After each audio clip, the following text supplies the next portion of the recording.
Bonjour à tous, bienvenue dans votre journal. Dans l'actualité aujourd'hui, lycéens manifestent contre la réforme des retraites. Ça chauffe à Nîmes, les agriculteurs en colère avec une action devant la préfecture de Nîmes et de nouvelles perturbations annoncées à la SNCF demain vendredi. Nous parlerons également sport avec du handball et le critérium des Cévennes. On commence tout de suite avec la grève, troisième jour de grève contre la réforme des retraites. Ça chauffe du côté des lycées nîmois.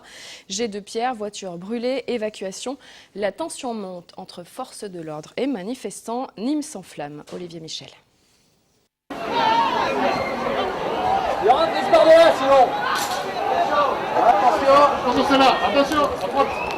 Escalade de la violence lors des manifestations lycéennes nîmoises. Tout a commencé ce matin devant le lycée Frédéric Mistral. Une voiture a été retournée, puis les forces de l'ordre ont dû faire face aux manifestants. Donc nous sommes intervenus pour assurer la protection, pour éviter surtout que le véhicule soit incendié tout simplement. Et lors de l'intervention, nous avons été victimes de multiples jets de pierre. L'évolution de la situation ? Elle a l'air de se calmer là, au niveau du lycée Mistral. Calmé pour un temps puisque les étudiants de Gaston Darboux, Jules Rému et Frédéric Mistral ont ensuite rejoint le lycée du Haudat où le blocus a dégénéré.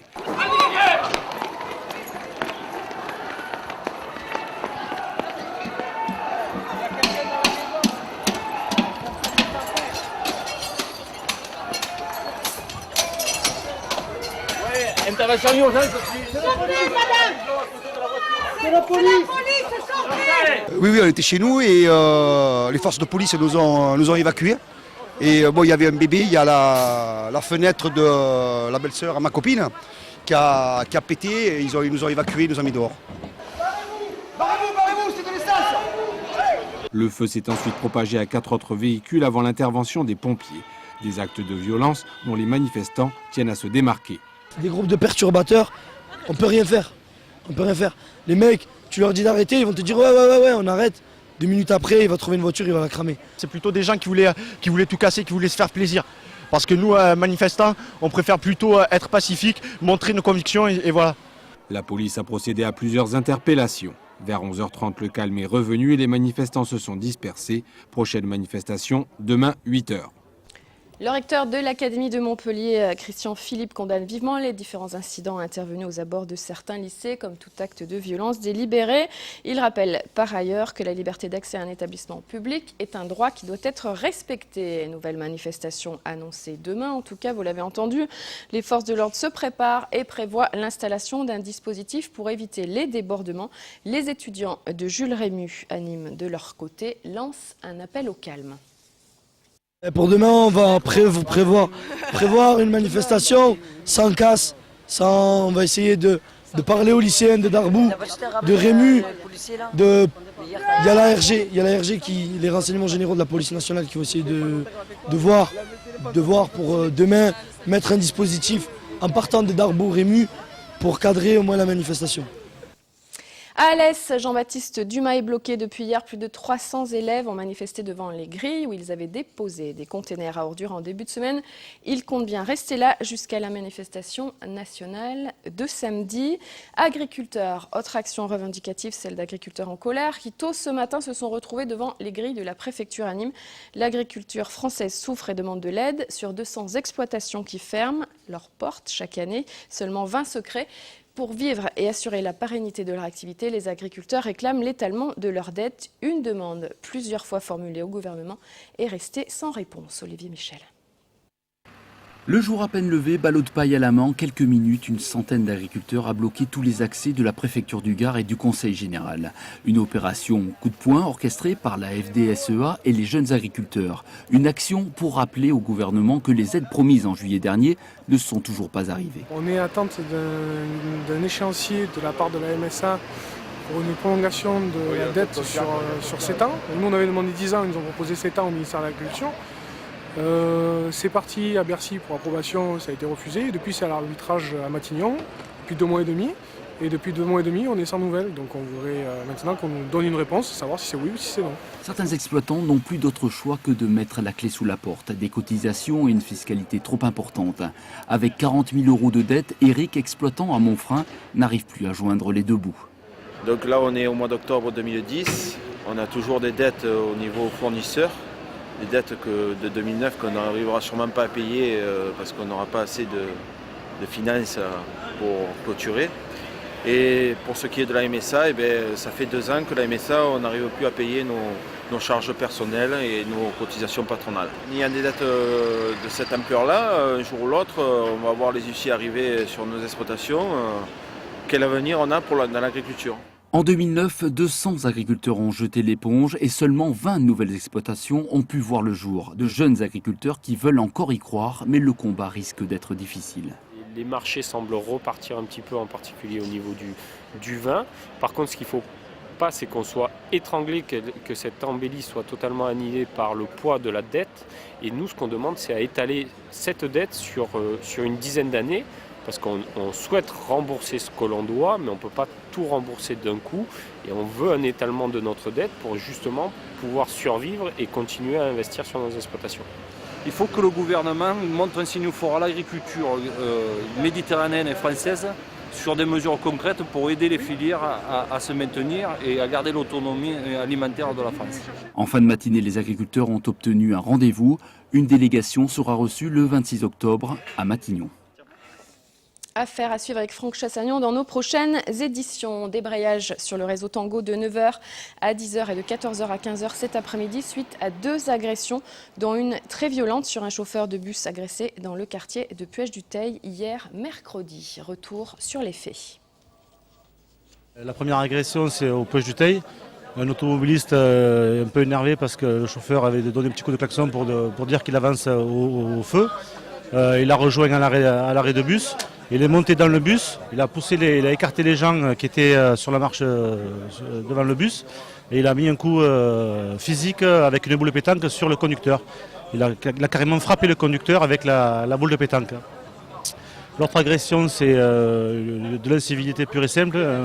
Une personne qui crache à l'intérieur d'un bus, on lui juste une remontrance pour lui dire que c'était pas un acte très civil, quoi. Et le coup est parti aussi, voilà, pour les conducteurs, pour l'ensemble du personnel, ça ne peut pas rester anodin, quoi. Le personnel est extrêmement choqué du fait qu'on puisse l'attaquer avec des boules de pétanque pour la première agression, et extrêmement en colère, et c'est la raison pour laquelle dans ces moments-là, pour faire redescendre la tension, nous préférons interrompre le trafic, le réseau, de manière à pouvoir parler un moment avec le personnel. Et on est tout à fait désolé vis-à-vis de nos clients qui ne disposent pas du transport pendant cette heure d'interruption. Et les bus qui devaient rouler jusqu'à 22h hier sont tous rentrés à 19h au dépôt suite à ces agressions. Du côté de la SNCF, les cheminots se sont installés à la place des agriculteurs et se sont retrouvés aussi devant la préfecture ce matin pour manifester contre la réforme des retraites. Ils poursuivent la grève dès demain. On écoute le représentant syndical de la CGT Cheminots. Aujourd'hui, on mène une action envers la population avec d'autres salariés grévistes pour porter nos revendications auprès de la population et montrer à la préfecture que les cheminots avec l'ensemble des salariés sont toujours mobilisés, présents en grève reconductible et que samedi sera un grand temps fort de manifestation. Nous, ce qu'on dit, c'est que oui, il faut une réforme des retraites, les financements ont besoin d'être revus. Par contre, nous disons au gouvernement, l'effort financier ne doit pas reposer pour 85% sur les salariés. Le profit et les capitaux financiers doivent être taxés. Beaucoup de corporations sont en lutte et nous appelons à reconduire par une période de 24 heures le conflit tant que le gouvernement ne cédera pas sur nos revendications. Voilà les perturbations annoncées dès demain, vendredi 15 octobre, malgré quelques améliorations. Le trafic TER reste encore très fortement perturbé en région Languedoc-Roussillon. 45% des TER circuleront contre 50% pour les TGV, 37% des corails et aucune circulation pour les trains Falgo à destination de l'Espagne au départ de la France. On parle chiffres de la sécurité routière pour septembre 2010. Les chiffres viennent de tomber avec une baisse générale du nombre d'accidents, de blessés et de tués depuis le début de l'année. 53 personnes ont perdu la vie sur les routes du Gard, soit 13 de moins qu'en 2009, qui fut une année très meurtrière. Au 30 septembre, 3 personnes ont trouvé la mort sur les routes du département, contre 5 en septembre 2009. 36% de baisse en ce qui concerne les accidents et 21% en ce qui concerne les blessés. Ils s'élèvent à 112, soit 29 blessés de moins qu'en 2009. On parle sport maintenant. Handball, dans le cadre du match avancé à cause de grève d'ailleurs, de la 6e journée du championnat, les filles du HBCN ont gagné hier soir contre Le Havre. Belle performance des filles de Manuel Ailly qui l'emportent 29-31. Côté classement, les Nîmoises sont en tête avec 16 points devant Toulon et Metz. Les garçons du MHB se sont battus et ont gagné à Montpellier hier contre Paris 31-26 hier soir. On va voir d'ailleurs quelques images et on va écouter Laurent Puységur qui est au commentaire. Laurent Puységur, l'entraîneur de l'USAM qui commentait donc le match de l'MHB hier contre Paris. Alors le voyage ne sera pas moins long, il y aura quand même les 12 heures de bus au minimum pour rentrer sur la capitale. Mais Paris peut être fier de sa partie ce soir ici à Montpellier. Tout à fait, Olivier Giraud pourra tirer aussi beaucoup d'enseignements de ce match-là. C'est ça qui est important aussi pour des clubs qui jouent le maintien. Et donc tous les matchs sont importants. C'est de pouvoir toujours retirer quelque chose des matchs. C'est là où on peut profiter d'une défaite justement. Voilà, je pense qu'aujourd'hui il y a beaucoup de choses qui seront intéressantes pour les Parisiennes. Et lui, il est franchement intéressant. Vous, ancien pivot, Laurent, quand vous voyez un Ivor, ça vous rappelle votre début de carrière, ça vous donne... Il y a des souvenirs qui remontent. Non pas que vous ayez... Dans le même... Non, mais pas dans le même registre. Physique, hein. Non, mais pas dans le même registre, mais simplement.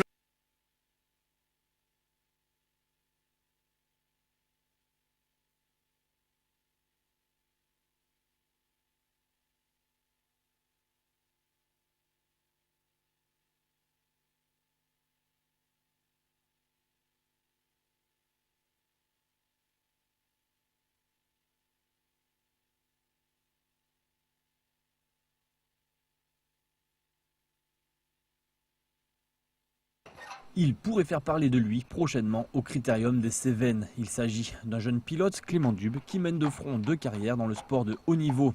Cavalier émérite, cet Arlésien monte depuis l'âge de 5 ans et il est aujourd'hui classé et présent sur le circuit national en saut d'obstacle.